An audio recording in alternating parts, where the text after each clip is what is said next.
அன்பிருந்த பெரியோர்களே, அருமை சகோதரர்களே, புனிதமிக்க ரமலான் மாதத்தை நாம் எதிர்பார்த்து காத்திருக்கிறோம். அதற்கு முன்னுள்ள மாதம் முபாரக்கான மாதம், பரக்கத் பொருந்திய மாதம் ஷாபான் மாதம். இந்த மாதம் வருகை தந்துவிட்டால் நபிகள் நாயகம் ஸல்லல்லாஹு அலைஹி வஸல்லம் அவர்களிடத்திலே 2 அமல்கள் அதிகமாக தென்பட்டன. ஒன்று, அதிகம் குர்ஆனை ஓதுவார்கள். இரண்டாவது, நஃபிலான நோன்பிலேதான் இருப்பார்கள். ஆனால் தன்னுடைய உம்மத்தினருக்கு சொன்னார்கள், நீங்கள் ரமலானுக்காக தயாராகி கொள்ளுங்கள் என்றார்கள்.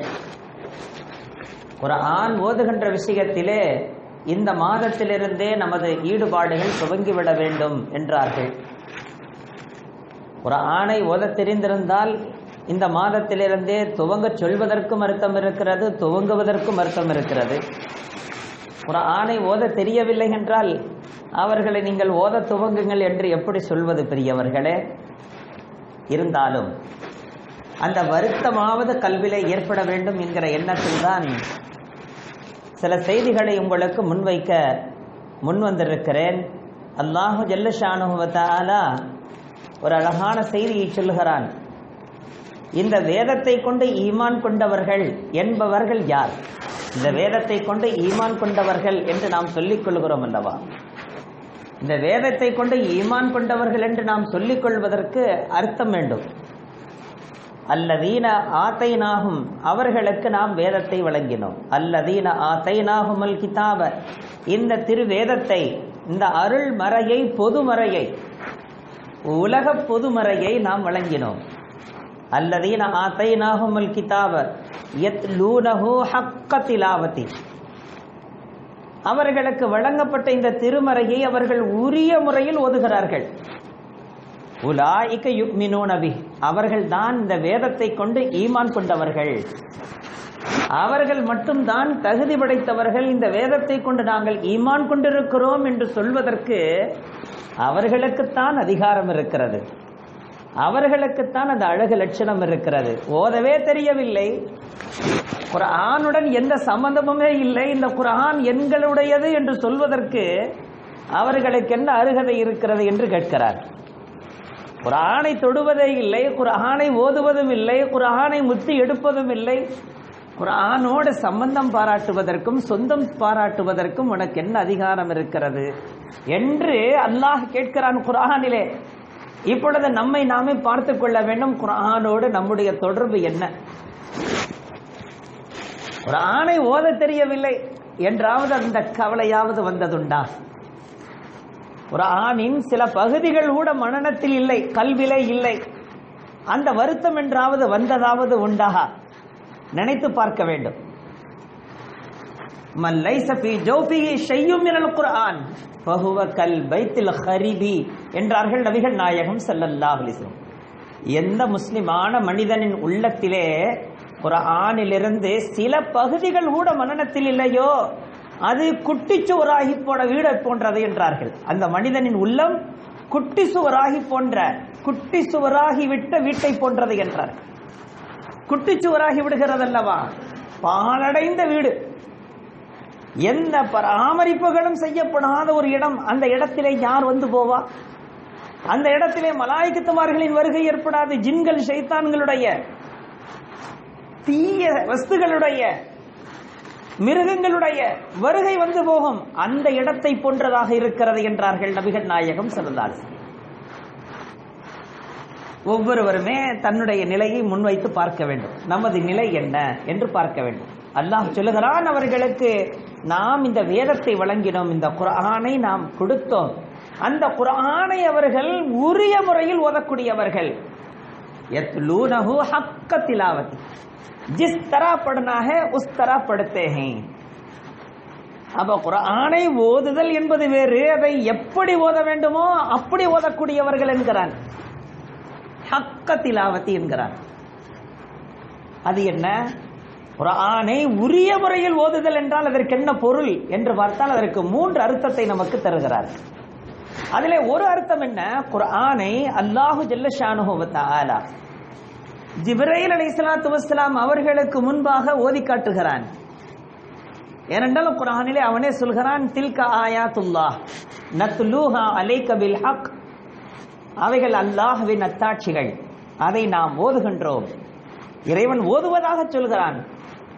தில்க ஆயாத்துல்லாஹ் நத்லூஹா அலைக பில் ஹக், நபியே உங்கள் மீது நாம் அதை மிகச்சரியாக மிக சீராக உரிய முறையிலே உண்மையான முறையிலே ஊர்ஜிதமான முறையிலே நடந்துவிட்ட நிகழ்வுகளை, நடக்கப் போகிற நிகழ்வுகளை, நடந்து கொண்டிருக்கும் நிகழ்வுகளை உங்களிடத்திலே நாம் ஓதி காட்டுகிறோம் என்கிறான் அல்லாஹ்.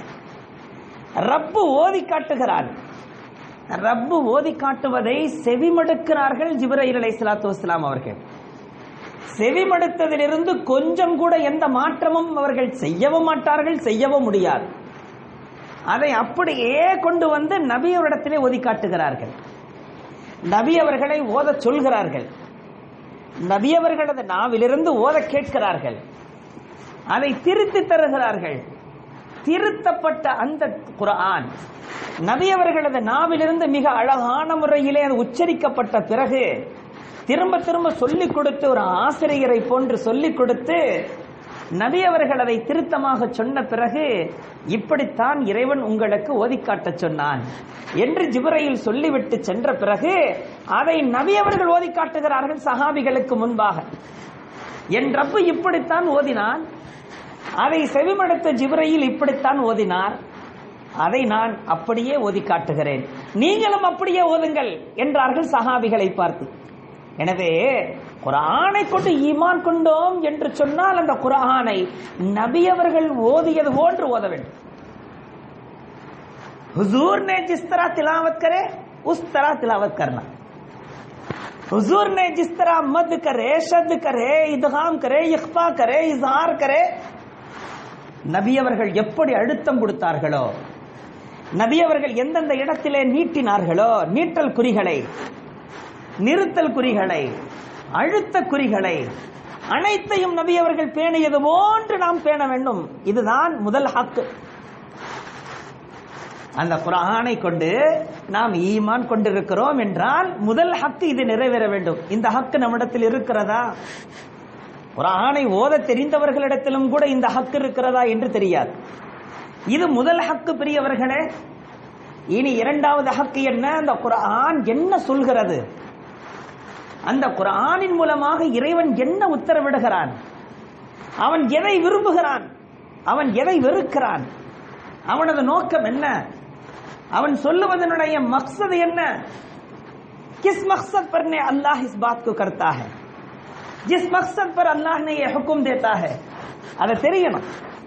அதை விளங்கிக் கொள்றதுக்கு முயற்சிக்கணும். குர்ஆனை விளங்குவதற்கு முயற்சித்தல், இது இரண்டாவது ஹக். இது இரண்டாவது உரிமை நம்மிடத்தில் இருக்க வேண்டும். நாம் அதை பெற வேண்டும். இது இரண்டாவது. இனி மூன்றாவது என்ன? எதை இறைவன் விடச் சொல்கிறானோ குர்ஆனிலே அதை நமது வாழ்க்கையிலே உடனே விட்டுவிட வேண்டும். என்னென்ன விஷயத்தை எல்லாம் இறைவன் செயல்படுத்த சொல்கின்றானோ அதையெல்லாம் உடனே செயல்படுத்தியாக வேண்டும். குர்ஆனின் மூலமாக இதை செய்திடு, உடனே செய்தாக வேண்டும். இதை விட்டுவிடு, உடனே விட்டாக வேண்டும். வாழ்க்கையிலே, வாழ்க்கையின் நடைமுறைகளிலே, வாழுகின்ற காலகட்டத்திலே, அது குடும்ப ரீதியாக இருக்கலாம், தொழில் ரீதியாக இருக்கலாம், உறவுகளாக இருக்கலாம், சொந்த பந்தங்களை பேணக்கூடிய விஷயங்களாக இருக்கலாம், அண்டை விட்டாரின் விஷயங்களாக இருக்கலாம், அல்லது அதிகார போஸ்டுகளாக இருக்கலாம், ஆனந்தமாக சுற்றித் திரிகின்ற நிகழ்வுகளாக இருக்கலாம். எதுவாக இருந்தாலும் சரி, அல்லாஹ் அது விஷயத்தில் என்ன சொல்கிறானோ அதை உடனுக்குடன் அமலில் கொண்டு வருவது, எதை எதையெல்லாம் விடச் சொல்கிறானோ அதை உடனே விட்டு விடுவது. இது மூன்றாவது ஹக். இப்பொழுது நம்மை நாமே ஜாயிஸா லேனா சாஹியே. अपने आप को जायजा ले लो. நம்மளை நாமளே சுய பரிசோதனை செய்யணும். இந்த மூணுல நம்மள்ட்ட என்ன இருக்குது, என்ன இல்லை. ஏன்னா ரொம்ப வருத்தத்துக்குள்ள விஷயம், இந்த மூணுமே இல்லைன்னு சொல்றவங்க நிறைய பேர் இருக்கலாம். அவர்களுக்கு குர்ஆனை ஓதவும் தெரியாமல் போகலாம், குர்ஆனை விளங்கவும் தெரியாமல் போகலாம். மூன்றாவது, குர்ஆன் என்ன சொல்கிறது என்று எப்பொழுது விளங்கவில்லையோ பிறகு அந்த குர்ஆன் சொல்வதின் பிரகாரம் விடுவதும் அமல்படுத்துவதும் எங்கே? மூன்றுமே இல்லை. குர்ஆனை ஓதவும் தெரியவில்லை, குர்ஆனை விளங்கவும் இல்லை, குர்ஆனின் பிரகாரம் வாழவும் இல்லை. இவர் இந்த வேதத்தை கொண்டு உரிமை கொண்டாடுவதற்கு என்ன அதிகாரம் இருக்கிறது என்று கேட்கிறார். இவருக்கு இந்த வேதத்தை கொண்டு இது எங்களது வேதம், இது எங்களது திருமறை, இது எங்களது பொதுமறை, இது அல்லாஹ் எங்களுக்கு வழங்கியது, இந்த திருமறைக்கு நிகர் வேற எதுவும் கிடையாது என்றெல்லாம் புகழாரம் சுட்டி புகழுகின்றானே. இந்த புகழுக்கு இவன் செய்த கடமை என்ன? இந்த புகழுக்கெல்லாம் இவன் கொடுத்த உரிமை என்ன? இந்த புகழுக்கெல்லாம் இவன் தந்த மரியாதை என்ன என்று அல்லாஹ் கேட்கிறார். ஆனால் ஒருத்தருக்கு குர்ஆனை முறை பிரகாரம் ஓதும் பாக்கியம் கிடைத்து விட்டது. ஒரு பாக்கியம், குர்ஆனை முறை பிரகாரம் ஓதுகின்ற பாக்கியம் கிடைத்து விட்டது. ஹஜ்ரத் முதல்ல ஓதுற பாக்கியம் சொல்லுங்க, பிறகு உரிய முறையில் ஓதுற பாக்கியம் சொல்லுங்க. அது ரெண்டா பிரச்சனை. ஒரு சிலருக்கு ஓதுகின்ற பாக்கியம் கிடைத்திருக்கும், உரிய முறையில் ஓதுகிற பாக்கியம் கிடைத்திருக்காது. குர்ஆனை ஓதுவார், அவர் இஷ்ட பிரகாரம் நீட்டுவார், அவர் இஷ்ட பிரகாரம் அழுத்துவார், அவர் இஷ்ட பிரகாரம் நிறுத்துவார். அவருக்கு தெரிந்தது அவ்வளவுதான். குர்ஆனை உரிய முறையில் ஓத தெரியவில்லை, ஆனால் ஓத தெரிகிறது. இது எவ்வளவோ மேலென்று சொல்லணும். ஆனால் எப்பொழுது உரிய முறை தெரியவில்லையோ, இவர் ஓதுகின்ற குர்ஆனை சுருட்டு இவர் மூஞ்சிலேயே, ஹதீஸ்ல வருகிறது, குர்ஆனுடைய முறை தெரியாமல், குர்ஆனுடைய முறை பிரகாரம் பேணாமல் ஒருவர் குர்ஆனை ஓதினால் சில நேரங்களிலே வார்த்தைகளில் ஏற்படுகின்ற மாற்றங்கள், எழுத்துக்களை உச்சரிக்கின்ற விதத்திலே ஏற்படுகின்ற மாற்றங்கள், அது அவனுக்கு சாபமாக வந்துவிடும். அதை அல்லாஹ் சுருட்டி அவனது முகத்திலே எறிந்து விடுவான் என்று வருகிறது. எனவே குர்ஆனை ஓத தெரியவில்லை என்று நினைப்பவர்கள் கவலைப்பட வேண்டும், ஓத வேண்டும் என்பதற்காக. ஓத தெரிந்தவர்கள் கவலைப்பட வேண்டும், உரிய முறையில் ஓத வேண்டுமே என்று. உரிய முறையில் ஓத தெரிகிறது, குர்ஆனை ஓத தெரிகிறது. ஆனால் அதற்கடுத்து குர்ஆனை அவர் விளங்கவே இல்லை, குர்ஆனின் பிரகாரம் வாழ்க்கை வரவே இல்லை. ஒன்று கிடைத்தது, இரண்டு இல்லை. ஒரு சிலருக்கு இரண்டு கிடைத்தது, ஒன்று இல்லை. ஓத தெரியல, ஆனா தஃப்சீர்ல நான் கரெக்டா ஆஜராகிறேன், என்னென்ன அல்லாஹ் சொல்றான்றத கொஞ்சம் விளங்கிக்கிறேன், அல்லாஹ் சொல்வதன் பிரகாரம் செயல்படவும் செய்கிறேன், இறைவனுடைய விருப்பு வெறுப்புகளை அறிவதற்கு முயற்சிக்கிறேன், அர்த்தங்களை தெரிந்து கொள்ள முயற்சிக்கிறேன், ஆனால் ஓத தெரியவில்லை. இரண்டு கிடைத்தது, ஒன்று கிடைக்கவில்லை. ஒரு சிலருக்கு மூன்றுமே அல்லாஹ் நசீபாக்கி விடுகிறான். மூன்றுமே நசீபாக்கப்பட்டு விட்டால் எவ்வளவு பெரிய பாக்கியம்! நினைத்து பாருங்கள் பெரியவர்களே. ஹஜ்ரத் உமர் ரலியல்லாஹு தஆலா அவர்கள் குர்ஆனை ஓத ஆரம்பித்ததிலிருந்து 7 வருடங்கள் கழித்து ஒரு விருந்து ஒன்றை வைக்கிறார்கள். குர்ஆனை ஓத ஆரம்பிக்கிறார்கள், சூரத்து பக்ராவை தொடங்குகிறார்கள், ஃபாத்திஹா சூராவை முடித்து பக்ராவை தொடங்கி சூரத்துல் பக்ராவை முடிக்கிறார்கள். 7 வருடங்கள் அந்த சூரத்துல் பக்ராவுக்கு. 7 வருடங்கள் கழித்து ஒரு விருந்து ஒன்றை வைத்தார்கள். பிரம்மாண்டமான விருந்து. அந்த விருந்துக்கு அனைவரையும் அழைத்து அனைவருக்கும் விருந்து கொடுத்த பிறகு சொன்னார்கள், நான் இன்று சூரத்துல் பக்ராவை முடித்து விட்டேன், அதற்காகத்தான் இந்த விருந்து ஏற்பாட்டை செய்திருக்கிறேன் என்றார்கள். அனைவரும் ஆச்சரியமாக கேட்டார்கள், சூரத்துல் பக்ராவை முடித்ததற்கா இவ்வளவு பெரிய விருந்து என்று. அதற்கு ஹஜ்ரத் உமர் ரலியல்லாஹு அன்ஹு சொன்னார்கள், சூரத்துல் பக்ராவை முடித்தேன் என்றால் வெறும் ஓதி முடிக்கவில்லை, அமல் செய்து முடித்திருக்கிறேன் என்றார்கள்.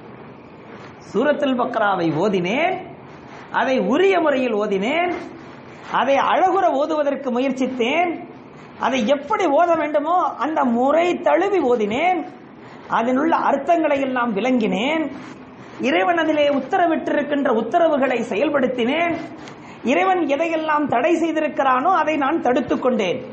இந்த சூரத்துல் பக்ராவின் பிரகாரம் வாழ்வதற்கு 7 வருடம் எனக்கு பிடித்தது. எனவே அதை மகிழ்ச்சியாக நான் வெளிப்படுத்துவதற்கு இந்த விருந்தை ஏற்பாடு செய்தேன் என்றார். சஹாபிகள் இப்படி வாழ்ந்திருக்கிறார்கள். எனவேதான் நபிகள் நாயகம் ஸல்லல்லாஹு அலைஹி வஸல்லம் சொன்னார்கள், இன்னல்லாஹ யர்ஃபஉ பிஹாதல் கிதாபி அக்வாமன். இந்த வேதத்தை கொண்டு ஒரு சமூகத்தை அல்லாஹ் உயர்த்துவான், இதே வேதத்தை கொண்டு ஒரு சமூகத்தை அல்லாஹ் தாழ்த்தி விடுவான். எந்த சமூகம், எந்த சமுதாயம் இந்த குர்ஆனை மதிப்பளித்ததோ, இந்த குர்ஆனுக்கு முக்கியத்துவம் தந்ததோ, எந்த சமுதாயம் இந்த குர்ஆனை தலையில் வைத்து, எந்த சமுதாயம் இந்த குர்ஆனை உயர்த்தி அதில் உள்ள அழகிய விஷயங்களை அமல்படுத்தி அதை கண்ணியப்படுத்தியதோ, அல்லாஹ் அவர்களை கண்ணியப்படுத்தி விட்டார். யாரெல்லாம் இந்த குர்ஆனை கண்ணியப்படுத்தவில்லையோ, யாரெல்லாம் இந்த குர்ஆனுக்கு முக்கியத்துவம் தரவில்லையோ, யாரெல்லாம் இந்த குர்ஆனை உரிய முறைப்பேணி ஓதவில்லையோ, யாரெல்லாம் இந்த குர்ஆனை விளங்கவில்லையோ, யாரெல்லாம் இந்த குர்ஆனின் பிரகாரம் அமல் செய்யவில்லையோ, அல்லாஹ் அவர்களை தாழ்த்தி விடுகின்றான், மதிப்பிழக்க வைத்து விடுகின்றான், மாற்றார்களுக்கு மத்தியிலே எந்த கௌரவம் இல்லாமல் கண்ணியம் இல்லாமல் ஆக்கி விடுகிறான் என்றார்கள் நபிகள் நாயகம் ஸல்லல்லாஹு அலைஹி வஸல்லம். இப்பொழுது நாம் யோசிக்க வேண்டும், ஒட்டுமொத்த உலகத்திலே முஸ்லிம்களுக்குள்ள நிலை என்ன? ஒட்டுமொத்த முஸ்லிம்கள் ஒட்டுமொத்த உலக மக்களின் பார்வையிலே இன்றைய நிலையில் என்ன நிலைக்கு உள்ளாக்கப்படுகிறார்கள்? அதற்கான காரணம் என்ன? குர்ஆனை மதிக்காமை, குர்ஆனை ஓதாமை, குர்ஆனை புரியாமை, குர்ஆனை விளங்காமை, குர்ஆனின் பிரகாரம் வாழ்க்கையை நடத்தி கொள்ளாமை. அல்லாஹ்வுடைய சோதனை இறங்கிவிட்டது. பல வகையிலும் கௌரவமின்மை, பல வகையிலும் கேவலம், பல வகையிலும் தாழ்த்தப்படுதல், பல வகையிலும் அடித்து ஒடுக்கப்படுதல், நசுக்கப்படுதல், உரிமைகள் எல்லாம் இழக்கப்படுதல். நினைத்து பாருங்கள், நாம் செய்தது நம்மையே வந்து சேர்ந்து கொண்டிருக்கு. நான் ஒரு திருமணத்துக்கு சென்றிருந்தேன். இதை அடிக்கடி சொல்வதென்ற அந்த திருமணத்திலே இது போன்ற கடுமையான வெயில் காலம், அனைவருக்கும் விசிறி கொடுத்தார்கள். அனைவரும் கையில விசிறியை வைத்திருந்தார்கள். திருமணம் முடிந்தது, வெளியே வந்தார்கள். வெளியே வந்து கையிலே வச்சிருக்கிற விசிறியை கொண்டு விசிறிக்கிட்டே இருந்தார்கள். சிறிது நேரத்திலே பார்க்கிறேன், யாருடைய கையிலேயும் விசிறி இல்லை. அனைவரும் வைத்திருந்த விசிறி என்ன ஆனது? கையில் வைத்திருந்தார்களே என்று நினைக்கிறேன். பிறகுதான் தெரிந்தது, அவர்கள் கையில் வைத்திருந்த விசிறியை ஆங்காங்கே அமர வேண்டும் என்று நினைத்திருக்கிறார்கள். ஒரே புழுதியாக இருக்கிறது, வெளியிலே திண்ணைகளிலே அமர வேண்டும். வெளியில வந்து விட்டார்கள், திண்ணையில அமர வேண்டும், கடுமையான புழுக்கமாக இருக்கிறது. திண்ணை முழுக்க எங்கு பார்த்தாலும் ஒரே தூசியாக புழுதியாக இருக்கிறது. கையில் வைத்திருந்த விசிறியை வைத்து தட்டி அந்த விசிறியவே போட்டு அதிலே உட்கார்ந்திருக்காங்க. அதனாலதான் கையில எவருடைய கையிலே விசிறி இல்லை. ஆனால் அந்த விசிறியில என்ன இருந்தது தெரியுமா பிரியவர்களே? அந்த விசிறியினுடைய ஒரு பக்கத்திலே பாக்கின் விளம்பரம், இன்னொரு பக்கத்திலே ரேகால் வைக்கப்பட்டு, அந்த ரேகாலிலே குர்ஆன் வைக்கப்பட்டு, அந்த குர்ஆனில் உள்ள எழுத்துகள் கூட மிக தெளிந்த எழுத்தாக, சில நேரங்களிலே வெறும் கிறுக்கலாக இருக்கும், எழுத்து தெரியாத வகையிலே அச்சிட்டிருப்பார்கள். ஆனால் அன்றைய தினம் பார்க்கிறேன், எழுத்து தெளிவாக இருக்கிறது. சூரத்துல் அம்பியா நபிமார்கள் என்று சொல்லப்படுகின்ற சூரா என்ற சூறாவிலிருந்து ஒரு ஆயத்து இதிலே பதிவு செய்யப்பட்டிருக்கிறது. நிச்சயமாக நாம் விடமாட்டோம், நாள கியாமத் நாளிலே எமது பிடி கடுமையானது, நாம் நிச்சயம் பிடிப்போம் என்கிற வசனம் அதிலே எழுதப்பட்டிருக்கிறது. குர்ஆன் என்று கூட தெரியவில்லை, ரேஹால் என்று தெரியவில்லை, ரேஹாலில் வைக்கப்பட்டிருக்கிற குர்ஆன் அவர்களுக்கு தெரியவில்லை, அதில் எழுதப்பட்டிருக்கிற ஆயத்தும் புரியவில்லை. அதை கீழே வைத்து அமர்ந்திருக்கிறார். இவர்கள் குர்ஆனுக்கு மதிப்பு தராதவர்கள், இவர்களை மாற்றார்கள் மதித்திட வேண்டும், இவர்களை மற்றவர்கள் ஒப்புதல் கொடுத்திட வேண்டும், இவர்களது செயல்களுக்கெல்லாம் மற்றவர்கள் உடந்தையாக இருந்திட வேண்டும், இவர்களது செயலுக்கு அல்லாஹ் மலாயிகத்துமார்களை உதவிக்கு அனுப்பிட வேண்டும். நடக்குமா? குர்ஆனுக்கு நாம் எப்படி மதிப்பளிக்கிறோமோ அப்படித்தான் நமது விஷயத்திலேயும் நடத்தப்படும். இதை நாம் மனதிலே கொள்ள வேண்டும். இதோ ரமதான் வந்து விட்டது, அவரவர்கள் வந்து போட்டு விடுவார்கள் கார்டுகளை, அவரவர்கள் தங்களது விளம்பர கார்டுகளை கொண்டு வந்து வைத்து விடுகிறார்கள். சில விளம்பர கார்டுகளிலே யாசினே முழுமையாக இருக்கிறது, சில விளம்பர கார்டுகளிலே அல்லாஹ் ரசூலுடைய சொற்கள் இருக்கிறது, சில விளம்பர கார்டுகளிலே அல்லாஹ்வுடைய 99 திருநாமங்கள் பதிக்கப்பட்டிருக்கிறது.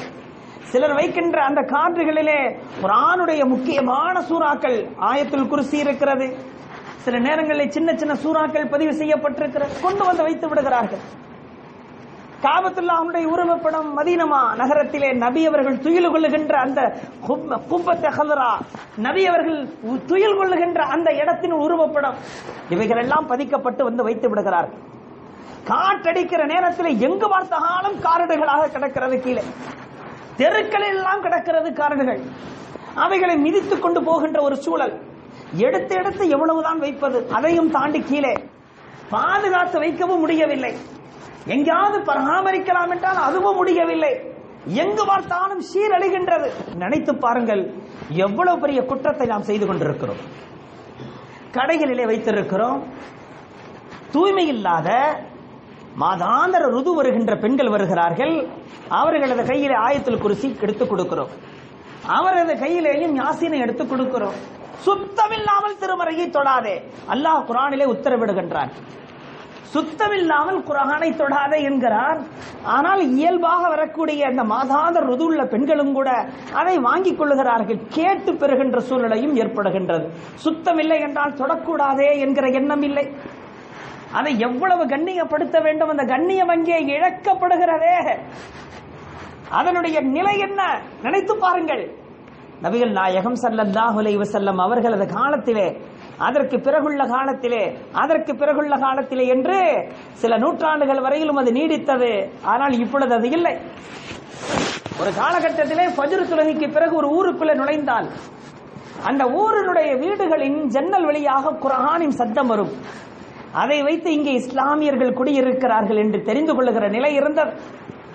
ஆனால் இன்று அந்த நிலை இல்லை. இஸ்லாமியர்கள் எங்கே இருக்கிறார்களா இல்லையா? வெறும் இஸ்லாமியர்கள் மட்டும் என்று சொன்னார்களே, ஆனால் ஒரு வீட்டிலிருந்து கூட குர்ஆன் சத்தம் வரலையே என்று நாம் எதிர்பார்க்கின்ற அளவிற்கு, ஏங்கும் அளவிற்கு, நமது ஏக்கமெல்லாம் வீணாகி போகும் அளவுக்கு அல்லவா இருக்கிறது. குர்ஆனோடு நமது தொடர்பு என்ன? யா ரசூலல்லாஹ் இவரும் இறந்து விட்டார், யா ரசூலல்லாஹ் அவரும் இறந்து விட்டார். இருவரில் எவரை முதலில் வைப்பது? ஒரே கபரிலே இருவரையும் அடக்குவார்கள். சில நேரங்களிலே பலர் ஷஹீதாகிவிட்டால் அத்துணை ஷஹீதுகளையும் ஒரே பள்ளத்தை நோண்டி அவர்களை தர்த்தீபாக அடுக்குவார்கள் நபிகள் நாயகம் ஸல்லல்லாஹு அலைஹி வஸல்லம். அப்படி அடுக்கும் போது கேட்பார்கள், இவர்களிலே எவர் குர்ஆனை அதிக மரணம் செய்தவர் என்று கேட்பார். யா ரசூலல்லாஹ் இவர்தான் குர்ஆனை அதிக மரணம் செய்தவர். அப்படி என்றால் அவரை முதலிடம் கொடுத்து அவரை முதலில் வையுங்கள் என்பார்கள். அதற்கடுத்து இவர் குர்ஆனை அதிக மரணம் செய்தவர், எங்களிலே அறியப்பட்டவர் குர்ஆனை அதிக மரணம் செய்தவராக, அவரை அடுத்து வையுங்கள். அதற்கடுத்து அவரை வையுங்கள், அதற்கடுத்து அவரை வையுங்கள். குர்ஆனை வைத்துத்தான் அங்கே தர்த்தீபே. ஏனேனும் ஒரு படைக்கு தளபதியை அனுப்ப வேண்டும், யாரை தளபதியாக ஆக்குவது? உடனே நபியர்கள் சொல்லுவார்கள், உங்களிலே குர்ஆனை அதிக மரணம் செய்தவர் யாராவது இருந்தால் அவரை அழைத்து வாருங்கள், அவரை தான் இந்த படைக்கு தளபதியாக ஆக்க வேண்டும் என்பார்கள். கடைசியாக நபி அவர்கள் ரூஹ் பிரிவதற்கு முன்பாக கடைசியாக நபி அவர்கள் அனுப்பி வைத்த படை, அந்த படையிலே காலித் இப்னு வலீத் ரலியல்லாஹு அன்ஹு இருந்தார். மிகப்பெரிய போர் வீரர், மிக பெரும் தளபதியாக இருப்பதற்கு தகுதியுள்ளவர்கள். ஹஜ்ரத் உமர் ரலியல்லாஹு அன்ஹு இருந்தார்கள், ஹஜ்ரத் அபூபக்கர் சித்திக் ரலியல்லாஹு அன்ஹு இருந்தார்கள், சாத் இப்னு அபீ வக்காஸ் ரலியல்லாஹு அன்ஹு இருந்தார்கள். பெரும் சஹாபிகள் இருந்தார்கள். ஆனால் அவர்களுக்கு மத்தியிலே நபிகள் நாயகம் ஸல்லல்லாஹு அலைஹி வஸல்லம் அவர்கள் உஸாமா என்கிற சஹாபியை 9 வயது என்று கிதாபிலே பார்க்கிறேன். அதைவிட கொஞ்சம் கூடுதல் குறைவாக இருக்கலாம். ஆக சிறு வயது அவரை தளபதியாக ஆக்கி நபி அவர்கள் அனுப்புகிறார்கள். சென்ற படை போய்கொண்டிருக்கிறது, இன்னும் போய் எத்தவில்லை இடத்தை. அதற்குள்ளாக செய்தி வருகிறது, நபி அவர்கள் இங்கே இறப்பெய்து விட்டார். உடனே திரும்ப வந்து விடுகிறது படை. நபி அவர்களது அடக்கம் போன்றவைகள் எல்லாம் முடிந்த பிறகு ஹஜ்ரத் அபூபக்கர் சித்திக் ரலியல்லாஹு அன்ஹு அவர்கள் மீண்டும் அந்த படையை அனுப்ப நினைக்கிறார்கள். ஹஜ்ரத் உமர் ரலியல்லாஹு அன்ஹு பக்கத்திலே வந்து சொன்னார்கள், அன்பரே, சிறு வயது பையனாக இருக்கிறாரே, அவரை தான் தளபதியாக ஆக்க வேண்டுமா? அந்த தளபதி விஷயத்திலே கொஞ்சம் மாற்றத்தை ஏற்படுத்தினால் நன்றாக இருக்குமே. தலைமையிலே கொஞ்சம் மாற்றத்தை ஏற்படுத்தி கொஞ்சம் வயது மூத்தவரை போட்டால் நன்றாக இருக்குமே. ஹஜ்ரத் அபூபக்கர் சித்திக் ரலியல்லாஹு அன்ஹு சொன்னார்கள், நபி அவர்கள் நியமித்ததை நான் மாற்றம் செய்ய மாட்டேன். நபி அவர்கள் நியமித்த அதே தளபதிதான் இந்த படைக்கு தளபதியாக இருப்பார் என்று நபி அவர்கள் சொன்னது, நபி அவர்கள் செய்தது, நபி அவர்கள் நாடியது, நபி அவர்கள் விரும்பியது, அதைத்தான் நான் விருப்பமாக செயல்படுத்துவேன் என்று சொல்லிவிட்டார்கள் ஹஜ்ரத் அபூபக்கர் சித்திக் ரலியல்லாஹு. உடனே ஹஜ்ரத் உமர் ரலியல்லாஹு அன்ஹு கேட்கிறார்கள், அப்படி என்றால் என்ன காரணத்துக்காக நபி அவர்கள் இவரை தேர்ந்தெடுக்க வேண்டும்? ஏதாவது காரணம் உங்களுக்கு புரிகிறதா என்று கேட்டார்கள் ஹஜ்ரத் உமர் ரலியல்லாஹு அன்ஹு. ஹஜ்ரத் அபூபக்கர் சித்திக் ரலியல்லாஹு அன்ஹு சொல்கிறார்கள், நான் என்ன நினைக்கிறேன் தெரியுமா? நம் அனைவரிலேயும் குர்ஆனை அதிகம் மரணம் செய்தவர் இந்த சிறுவர், எனவே அவரை நபி அவர்கள் தளபதியாக ஆக்கியிருக்க கூடும் என்றார்கள். அப்படி என்றால் குர்ஆனோடு தொடர்புடையவர்களுக்கு நபி அவர்கள் கொடுத்த மரியாதை என்ன? ஆனால் நம்மிடத்தில் அந்த மரியாதை இருக்கிறதா? நம்மிடத்திலே அந்த மரியாதை பேணப்படுகிறதா? நினைத்து பாருங்கள். ஆங்கிலத்தில் தான் நாம் சேர்த்திருக்கிறோம், இங்கிலீஷ் மீடியத்தில் தான் சேர்க்கிறோம். இன்றைய சூழல் அதை விரும்புகிறது, சூழல் அப்படி இருக்கிறது என்று நினைக்கிறோம். ஆங்கிலத்திலேயே படித்து ஆங்கிலம் பேசக்கூடியவனாகவே வெளிவந்த பிறகும் கூட இந்த ஆங்கிலம் போதாது, ஜெர்மன் ஆங்கிலம் பேசுற மாதிரி, பிரிட்டன் ஆங்கிலம் பேசுற மாதிரி, பிரிட்டிஷ் ஆங்கிலம் பேசுற மாதிரி, அமெரிக்கன் லாங்குவேஜ் அந்த இங்கிலீஷ் அது தனியா, அதற்குன்னு தனி. 6 மாசத்துல என் பையன் அமெரிக்கன் இங்கிலீஷ் பேசணுங்க, அதுக்கு எவ்வளவு வேணாலும் கேளுங்க தரேன். அந்த லாங்குவேஜ் வரணும். இங்கிலீஷ் கிடைக்கிறது வேறு, ஆங்கிலம் கிடைக்கிறது என்பது வேறு. அந்த ஆங்கிலத்தில் ஒரு புலமை, அந்த நாட்டை சார்ந்த அந்த ஸ்டைல் பேசுகின்ற அந்த ஸ்டைல் வரணுன்றதுக்காக தனியா செலவு பண்ணி அனுப்பி வச்சு அதுல பாண்டியத்தை நம்ம பிள்ளைகளுக்கு பெறோமே. இதை நான் தவறு என்று சொல்ல மாட்டேன், இதை நான் குறை என்று சொல்ல மாட்டேன். ஆனால் இதற்கு தருகின்ற முக்கியத்துவத்தை நமது திருமறைக்கு ஏன் தரவில்லை என்றுதான் கேட்கிறேன். இதற்கு தருகின்ற மதிப்பு மரியாதைகளை நமது அருள் மறைக்கு ஏன் தரவில்லை என்றுதான் கேட்கிறேன். ஈஜாப் கபூல் சொல்லிக் கொடுப்பதற்காக நாங்கள் அமர்ந்திருக்கிறோம். 1-2 நிக்காகுகள் இல்ல, 100 நிக்காகுகள், எத்தனையோ நிக்காகுகள். அதிலே மாப்பிள்ளைமார்களுக்கு கலிமாவை சொல்லிக் கொடுத்தால் கலிமா வாயில் நுழைவது கிடையாது. ஆனால் அவருக்கு இன்றைய சூழலில் பேசப்படுகின்ற உலக நாடுகள், அந்த நாடுகளுடைய ஸ்டைலில் பேசுகின்ற அளவுக்கு அவர் பாண்டித்தியம் பெற்றிருக்கிறார். ஆனால் அஷ்ஹது என்று சொன்னால் அது ஷீன் வருவதில்லை. ஐயோ அல்லாஹ் இலாஹ அல்லாஹ் இலாஹ என்று திரும்ப திரும்ப சொன்னாலும் கூட வாயிலே நுழைவதில்லை. எங்களை சிரமப்படுத்தாதீங்க, அல்லாஹ்வுக்காக கல்யாணத்தை முடிச்சு விடுங்க என்று அவர் சொல்லுவது எங்களுக்கு புரிகிறது அவரது முக பாவனையிலே. ஈஜாவு கபூல ஏற்றுக்கொண்டீங்களா முடிஞ்சு போச்சு கதை. ஆனா இமாம்களும் விடுற பாடம் இல்லை. திரும்ப திரும்ப திரும்ப திரும்ப 1க்கு 3 தடவை கபில் தூ, ஏற்றுக்கொண்டேன், ஒப்புக்கொண்டீர்களா, ஏற்றுக்கொண்டீர்களா, சம்மதித்தீர்களா, விடுற பாடியே இல்லை. திரும்ப ஒரு அரபியில வேற திரும்ப திக்கு முக்காடி போயிடுறான். இருந்தாலும் நினைத்து பார்க்கிறேன், அந்த 2-3 வரிகளை கூட அவர்களால் உச்சரிக்க முடியவில்லை என்றால் அவர்களுக்கும் இந்த புனிதமிக்க அரபி, சுவனத்து மொழி, கபருடைய மொழி, மஹ்ஷருடைய மொழி என்ன சம்பந்தம் இருக்கிறது? ஏதாவது உபயோகப்படுமா பெரியவர்களே? கபரிலே வைத்து, மஹ்ஷரிலே வைத்து உபயோகப்படுமா? அமெரிக்கன் ஸ்டைல் உபயோகப்படுமா? லண்டன் ஸ்டைல் உபயோகப்படுமா? ஆனால் அதே நேரத்தில் வாழுகின்ற காலத்திலே அதிலேயும் பாண்டித்தியம் பெற்றவன் எனது இஸ்லாமிய சகோதரன், அதிலேயும் முதன்மை பெற்றவன் ஒரு முஸ்லீம், அதிலேயும் மிக உயர்ந்த தரத்தை எத்தியவன் எனது முஸ்லீம் என்று சொல்லப்படுவதிலே சந்தோஷம் அடைகின்றேன் நான். ஆனால் குர்ஆனோடு அவர்களுக்கு என்ன தொடர்பு இருக்கிறது? மிகச் சரியாக தொழுகைக்கு வரக்கூடிய ஒரு வாலிபர் மிக சரியாக தொழுகைக்கு வருகிறார். 5 நேர தொழுகையில் அவர் ஈடுபடுகிறார். ஒரு நாள் சந்தோஷமாக சொன்னேன், தம்பி நீங்க கரெக்டா தொழுகைக்கு வர்றீங்க போறீங்க, ரொம்ப சந்தோஷமா இருக்கு. இந்த காலகட்டத்திலே இப்படி எல்லாம் வாலிபர்கள் இருக்கிறாங்கன்னு நினைக்கிற போது உண்மையிலே ரொம்ப ஆச்சரியமா இருக்குன்னு சொன்னேன். அவர் சொன்னார், எல்லாம் சரிதாசர, தொழுகைக்கெல்லாம் வர்றேன், தொழுகிறேன், ஆனா எனக்கு எதுவுமே ஓத தெரியாது, எனக்கு எதுவுமே ஓத தெரியாது. தக்பீர் கட்டி சும்மா கொஞ்ச நேரம் நிக்கிறேன், அப்புறம் ருக்குல போறேன், திரும்ப எந்திரிக்கிறேன், திரும்ப கீழே போறேன், வெறும் மூமெண்ட் தான், எதுவுமே எனக்கு தெரியாது. ருக்குல என்ன ஓதுறதுன்னு கூட தெரியாது, சுஜூதுல என்ன ஓதுறதுன்னு கூட தெரியாது, ஒரு சில சூறாக்கள் கூட தெரியாது.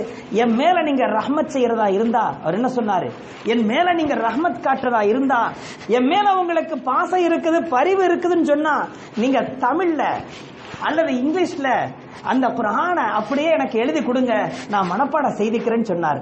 இந்த ஆர்வம் வந்ததுக்கு கூட விசாரித்ததுதான் காரணமாக இருந்தது. விசாரிக்காமல் இருந்திருந்தால் அவர் வெட்கத்தின் காரணமாக வாழ்நாள் முழுக்க குர்ஆனை ஓதாமலே போயிருப்பார். ஆனால் ஹதீஸ்ல என்ன வருகிறது தெரியுமா பெரியவர்களே? ஒரு மனிதர் குர்ஆனை ஓதிக்கொண்டிருக்கிறார், இன்னொரு மனிதர் ரப்பிடத்திலே பிரார்த்தனை செய்து கொண்டிருக்கிறார். நபிகள் நாயகம் ஸல்லல்லாஹு அலைஹி வஸல்லம் சொல்கிறார்கள், அவர் ரப்பிடத்திலே தன் தேவைகளை கேட்டுக்கொண்டிருக்கிறார், இவரோ குர்ஆனை ஓதிக்கொண்டே இருக்கிறார். இந்த ஒரு சஃபாவை முடிச்சிட்டு பிறகு அல்லாஹ்ட்ட கேட்கலாம். இந்த சூரா முடியறதுக்கு இன்னும் 2 ருக்கு இருக்கு, அதை முடிச்சிட்டு அந்த சூறாவை முடிச்சா தான் மன நிம்மதி, அந்த சூறாவை முடிச்சிட்டு பிறகு அல்லாஹ்ட்ட கேட்கலாம் என்று அவர் குர்ஆனை ஓதுவதை நிறுத்த முடியாமல் குர்ஆனை ஓதிக்கொண்டிருப்பதை அவரால் நிறுத்த முடியாமல் குர்ஆனை ஓதிக்கொண்டே இருந்து விட்டார். காம சொல்லப்பட்டு விட்டது அல்லது வேறு வேலைகள் வந்து விட்டது. அவர் பிரார்த்தனையே செய்யவில்லை, ரப்பிடத்திலே தன் தேவைகளையே கேட்கவில்லை. நபி அவர்கள் சொல்கிறார்கள் ஸல்லல்லாஹு அலைஹி வஸல்லம், அந்த மனிதர் கேட்கின்ற என்னென்னலாம் கேட்டு ரப்பிடத்திலே பெற்றுக்கொண்டாரோ எதையுமே இவர் கேட்காமல் குர்ஆனை ஓதிக்கொண்டிருக்கிறார். இவர் கேட்காமலேயே இவரது அத்துணை தேவைகளும் நிறைவேற்றப்படும் என்றார்கள் நபிகள் நாயகம் ஸல்லல்லாஹு அலைஹி வஸல்லம். இது மட்டும்தானா? இந்த குர்ஆனோடு தொடர்புடைய காரணத்தால் இவரை கபரிலே அடக்கப்பட்ட நேரத்திலே அல்லாஹு ஜல்ல ஷானஹு வ தஆலா அங்கே விசேஷமாக 2 மலக்குகளை அனுப்புவானாம். அந்த 2 மலக்குகளுக்கும் சொல்லுவானாம், இவர் குர்ஆனோடு தொடர்புடையவராக இருந்தார், குர்ஆனோடு பிரியமுள்ளவராக இருந்தார், குர்ஆனை அடிக்கடி எடுத்து வைத்து ஓதக்கூடிய மனிதராக இருந்தார். எனவே இவரை என் தர்பாருக்கு வந்து என்னை சந்திக்கிற நேரத்திலே அவர் குர்ஆனை மனனம் செய்த ஹாஃபிதாக இருக்க வேண்டும் என்று நான் ஆசிக்கிறேன். எனவே அவரை கபரில் வைத்து அவரை ஹாஃபிலாக்கி விடுங்கள்,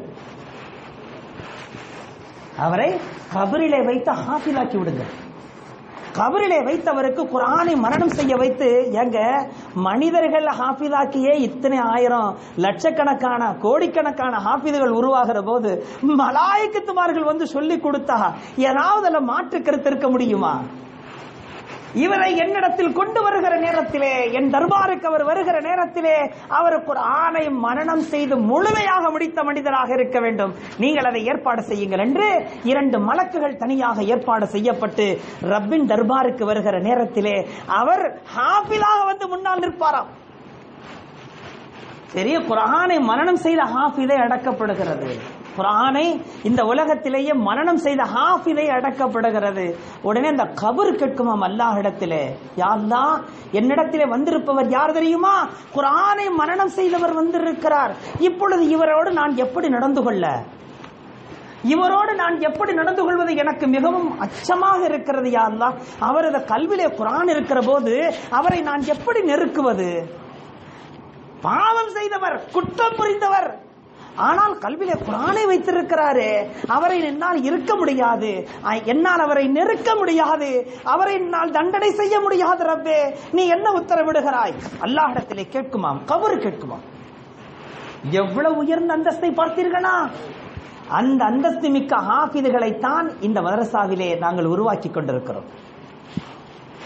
இந்த வருடமும் கூட 5 ஹாஃபிதுகள் உருவாகி இருக்கிறார்கள். 18 ஆண்டுகள் மதரசா தொடக்கம் பெற்று இந்த ஹாஃபிதுகளோடு சேர்ந்த 43 ஹாஃபிதுகள் இதுவரையிலும் உருவாகி இருக்கிறார்கள். ஆனால் வருத்தப்பட வேண்டிய விஷயம் என்ன? நமது பிள்ளைகள் வரவில்லை, அக்கம் பக்கத்திலிருந்து எவரும் வரவில்லை. ஆனால் அதுவும் கூட அல்லாஹ் அதை நசீபாக்கிவிட்டால் நிச்சயம் நடந்துவிடும். நல்ல பட்டதாரிகளாக இருப்பதோடு ஹாஃபிதுகளாக ஆக்கிவிடலாம், இன்ஜினியர்களாக இருப்பதோடு அவர்களை ஹாஃபிதுகளாக ஆக்கிவிடலாம், அவர்கள் BA-BL இருப்பதோடு அவர்களை ஹாஃபிதுகளாக ஆக்கிவிடலாம், பெரும் பெரும் பட்டப்படிப்புகள் படித்திருப்பதோடு அவர்களை ஹாஃபிதுகளாக உருவாக்க முடியும். அல்லாஹ் குர்ஆனை அப்படித்தான் இறக்கி இருக்கிறான். வலக்கத் யஸ்ஸர்னல் குர்ஆன லிذிக்ரி ஃபஹல் மின் முத்தகிர். நாம் இந்த திருமறையை நீங்கள் ஞாபகப்படுத்திக் கொள்வதற்கு, மனனமிட்டுக் கொள்வதற்கு மிக இலகுவான முறையில் நாம் இறக்கி வைத்திருக்கிறோம். யாராவது மனனமிட்டுக் கொள்ள தயாரா? என்னிடத்திலே வாருங்கள், உங்களது உள்ளத்தை திறந்து விடுகிறேன். குர்ஆன் மனனமாகிவிடும். இதுவரையிலும் எந்த வேதங்களும் மனனமாக முடியாது, இதுவரையிலும் வந்த எந்த வேதங்களையும் மனனமாக்க முடியாது, அதை மனனப்படுத்தி விடவும் முடியாது, ஏன் பார்த்து கூட ஓத முடியாது. அப்படித்தான் இறங்கி இருக்கிறது இன்ஜீல், அப்படித்தான் இறங்கியது, அப்படித்தான் கல்விலே போடப்பட்டது இன்ஜீல், இறக்கி வைக்கப்பட்டது தௌராத், ஜபூரும் அப்படித்தான் இருந்தது, சுஹ்ஃபுகளும் அப்படித்தான் இருந்தது. குர்ஆன் மட்டும் அப்படி இல்லை. குர்ஆனை ஓதலாம், ஓதி கொடுக்கலாம், மனனமாக்கலாம், மனனமிடலாம், எத்துணை ராகங்களிலே. அதற்கென உரிய ஒரு ராகம் இல்லை. கோடான கோடி மக்கள் கோடான கோடி ராகத்திலே குர்ஆனை ஓதிக்கொண்டிருக்கிறோமே, இது எவ்வளவு பெரிய பாக்கியம் பெரியவர்களே. இந்த பாக்கியம் பெற்ற பிள்ளைகளுக்குத்தான் வரக்கூடிய ஞாயிற்றுக்கிழமை அவர்களுக்காக ஹாஃபிலாகிவிட்டார்கள், அந்த குர்ஆனை பாதுகாத்துக் கொள்கிறோம் என்று அவர்கள் உறுதிமொழி எடுக்கிறார்கள். அவர்களுக்காக நீங்கள் துஆ செய்யுங்கள் என்று நிகழ்வை ஏற்பாடு செய்திருக்கிறோம். அதிலே கலந்து கொள்ளுங்கள், மிக பெரும் பாக்கியம். நமது சந்ததிகளிலே, நமது உற்றார் உறவினர்களிலே அல்லது நமது சந்ததிகளின் சந்ததிகளிலே ஹாஃபிதுகள் உருவாகலாம், ஆலிம்கள் உண்டாகிவிடலாம், மிக பெரும் காரிகள் உண்டாகிவிடலாம். அல்லாஹ் அந்த நிகழ்விலே கலப்பதை காரணமாக ஆக்குவான். வல்ல ரஹ்மான் பொருந்தி அருள் புரிவானா. அன்பிருந்த பெரியோர்களே, அருமை சகோதரர்களே, புனிதமிக்க ரமலான்